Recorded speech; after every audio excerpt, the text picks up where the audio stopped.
सरकारनि रां जाख्ल'नाय एबा सोरबा मुङाव न' फैनायखौ जाख्ल'नायखौ नोंथांमोना बिटिसि ओनसोलाव गोबां खोनाबाय जानो हागौ। बेखौ लानानैनो साननैसो सिगां गभर्नर जगदीश मुखी बिथाङाबो बिटिसि ओनसोलाव बेफोरबायदि जाख्ल'नायखौ नायबिजिरनो थाखाय थाबैनो बिथोन होनाय जाबाय। आरो लोगोसे दिनै नं 21 सालबारि समस्तियाव उइपिपिनि आफादगिरि प्रमद बर' बिथाङाबो बेखौनो फोरमायो जे सरकारनि मुङाव रां जाख्ल'नाय लोगोसे सोरनिबा मुङाव न' फैनायखौ जाख्ल'नायखौ थाबैनो दिहुनना होफैनो थाखाय बिथाङा दिनै खावलायो।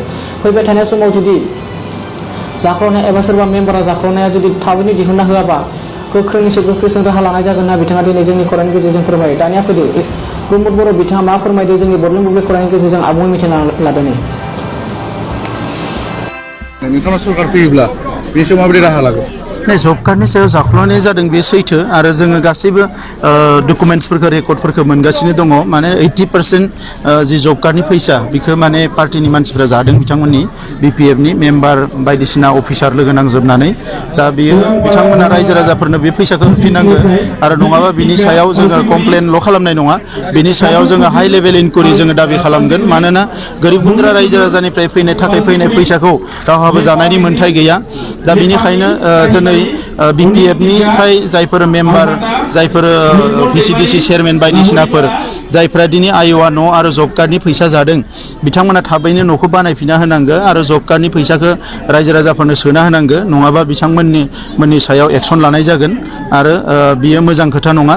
गोरिब गुन्द्रा रायजो राजाखौ मदद खालामनो थाखाय आसाम सरकार भारत सरकारा गोबां मोजां मोजां स्किम हरो, नाथाय बे स्किमफोरखौ बिथांमोना मोजाङै मावफुङैनि थाखायनो दिनै मानसिफ्रा रायजो राजाफ्रा गोग्लैसोनाय जानानै दङ। दा बिनिफ्राय रायजो राजाफोरनो थाखाय थार बिजिरनाय होनांगौ थाखाय बे एक्सनखौ लाथारनांगोन। बावैसो सिगां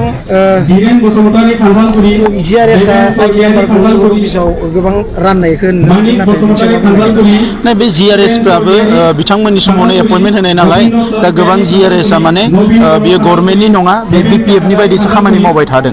दा बियो मोजां नङा। दाथ' कड अफ कन्डाक्ट सोलिगासिनो दङ। बे समाव बिथांमोना बेफोरबायदि खामानिखौ मावनाया मोजां नङा। दा बिनि थाखायनो बिथांमोना जेनुइनलि रायजो राजाफोरनो हो, बेखौ माने पार्टिनि पलिटिकेलाइज खालामनानै होनाया थिग जायाखै आरो ओरैनो नर्मेल समाव बिथांमोना खामानिखौ मावाखिसै। दिनै बिथांमोना गिनानै बे माने दा बयबो दाबि खालामनायखाय इउपिपिएल दोलोआ नारसिननायखायसो बिथांमोना माने आइडि नाम्बार बायदिसिनाखौ बुंलाबायनो नागिरदों। आरो आइडि नाम्बाराथ' दा बे बिराद गिदिर मोनसे राजखान्थि नाटकसो। बिथांमोना भट आदाय खालामनो थाखाय सेल्फ हेल्प ग्रुपफोरनो मोनफ्रोमबो इलेक्सनाव बुङो फैसा होगोन 10,000 20,000, उनाव इलेक्सन जोब्बा होआ आरो आइडि नाम्बार होगोन न'आव होगोन होननानै इलेक्सन फैबाथाय खाथि खाथि रायजोफोरनियाव थाङो, बिसोरो होआ। दा बेबायदि थगायनायखौ रायजो राजाफ्रा मिथिजोबखाबाय आरो दा गोदानै बेबायदि राजखान्थि खालामनायखौ रावबो गनायनाय नङा। गामि गामि बिथांमोना आइडि नाम्बारखौ दानना होनाय जागोन बिपिएफआव जुदि होआबा होननानै गोबां एक्स चेयारमेन आरो मेम्बारफोर बिपिएफआ रावनिबो आइडि नाम्बार दाननो हाया, बेखौ सरकारासो दाननो हायो। गोरोन्थि जायोबा सासेनिया मोननै मोनथाम जायोबा मोनसे दानना होनो हायो, नङाबा रावबो आइडि नाम्बारखौ दाननो हाया। बेबायदि राजखान्थिखौ बिपिएफआ खालामो। रायजो राजाफोरखौ थगायनानै फिदिंनानै राजखान्थि खालामनायानो बिपिएफनि गुबै थांखि। दा बिथांमोना बे इनायखौ मावगासिनो दङ रायजो राजानि सायाव।